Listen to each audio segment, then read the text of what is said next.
Praise the lord. రక్షణకు కారణభూతుడైన యేసయ్య నామములో మీ అందరికీ కృపాక్షేమములు వెంటవచ్చునుగాక. ఈ దినపు యేసయ్య జీవపు మాట. యెషయా గ్రంథం 35వ అధ్యాయం వాక్య భాగం. దుఃఖము నిట్టూర్పును ఎగిరిపోవును. యేసయ్య మీద నమ్మిక ఉంచి ఆయన కొరకు కనిపెట్టుచు ఆయన సన్నిధిలో ఓపికతో ఎదురు చూచుచున్న నా యేసయ్యను ప్రేమించు వారలారా, మన యేసయ్య మన దుఃఖమును సంతోషముగా మార్చగలవాడు. నా ప్రియ దేవుని బిడ్డ, ఏ విషయములో నీవు దుఃఖించుచున్నావు? నీ కుటుంబ పరిస్థితులను బట్టి దుఃఖించుచున్నావా? సమాధానం లేని స్థితిలో, అనారోగ్యపు పరిస్థితిలో, ఆర్థిక ఇబ్బందులను బట్టి, ఏది చేసినా కలిసి రాకయు, నిరుద్యోగ సమస్యతో, చదువులలో వెనకబడిన పరిస్థితి, సంతానము లేమి, పిల్లల పరిస్థితి, ఇలా ఎన్నెన్నో పరిస్థితులు నీకు దుఃఖ కారణముగా నిలిచి ఉన్నాయా? బ్రతుకు దినములన్నీ దుఃఖముతో వెళ్ళబుచ్చుచున్నావా?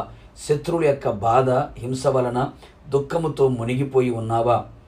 పైకి నవ్వుచుండినను హృదయంలో దుఃఖముతో నిండి కృంగిపోవచ్చున్నావా? నా సమస్యలకు పరిష్కారము లేదా? నా బ్రతుకు ఇంతేనా అని అనుకొనుచు, నిన్ను నీవు నిందించుకొనుచు, దుఃఖించుచు, బ్రతుకు మీద విరక్తి చెంది ఆత్మహత్యే శరణం అని అనుకొనుచున్నావా? గోవవలే దుఃఖారావము చేయుచుంటివా? ఇంటి మీద ఉన్న ఒంటిగా ఉన్న పిచ్చుకోవలే ఓదార్పు నందలేక దుఃఖసాగరములో మునిగిపోవచ్చున్నావా? ఇదిగో నా యేసు స్వామి నిన్ను ప్రేమించుచున్నాడు, నీ యొద్దకు వచ్చుచున్నాడు. నీ చెంతకు చేరి నీ దుఃఖమునకు కారణము తెలుసుకొని నీ దుఃఖ నివారణ కలుగు చేయును. ఆయన మన విమోచకుడు, ఆయన సజీవుడు, బలవంతుడై ఉన్నాడు. నీ దుఃఖ చెరల నుండి తన బాహుబలము చేత నిన్ను విమోచించును. మీ తల మీద నిత్యానందం ఉండునట్లుగా, నీ దుఃఖము ఎగిరిపోవునట్లుగా ఆయన చెయ్యును. ఇంకను నీ జీవితములో నిట్టూర్పులు విడుచుచున్నావా? భోజనమునకు బదులుగా నిట్టూర్పు కలుగుచున్నావా? నిట్టూర్పులు విడుచుట చేత ఏండ్లు గతించుచున్నావా? నిట్టూర్పు విడుచుట విని ఆదరించువాడక్కడూ లేక ఉన్నావా? నా దేవుని బిడ్డ, నా యేసయ్య నీ నిట్టూర్పు చూచి ఉన్నాడు, విని ఉన్నాడు. నిన్ను నిట్టూర్పును ఎగిరిపోవునట్లుగా చేసి నిన్ను ఆదరించి ధైర్యపరిచి బలపరచును. కృంగిపోకు నేస్తమా, మన యేసయ్య మనతో ఉన్నాడు, మన పక్షముగా ఉన్నాడు. ప్రతి పరిస్థితులలో ఆయన చాలిన దేవుడే ఉన్నాడు. పరిస్థితుల కంటే ఆయన గొప్పవాడు. అన్నిటి నుండి విడిపించగల శక్తిగల దేవుడే ఉన్నాడు.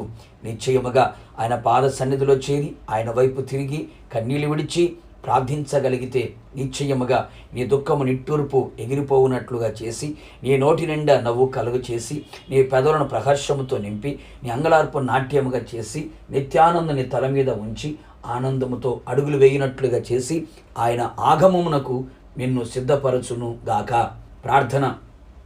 ప్రేమాస్వరూపి పరిశుద్ధుడా, నీ పరిశుద్ధమైన పాదములకి స్తుతి స్తోత్రములు చెల్లించుచున్నాం. మరొక్కసారి నీ ప్రజల హృదయ స్థితిని బాగుగా ఎరిగిన వాడై ప్రభు మీరిచ్చిన చక్కని జీవపు మాట కొరకే మీకు స్తోత్రాలు.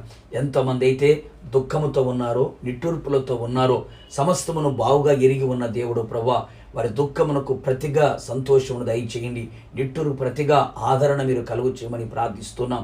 వారి కన్నీళ్లు తుడిచి నోటి నిండా నవ్వు కలుగు చేసి పెదవులను ప్రహర్షముతో నింపి ఆనందముతో అడుగులు వేసుకుంటూ మీరు అక్కడికి సిద్ధపడినట్లుగా కృప మెండుగా నిండుగా దయచేసి మహిమ పొందమని యేసు నామములో అడిగి పొందుకున్నాము తండ్రి, ఆమేన్.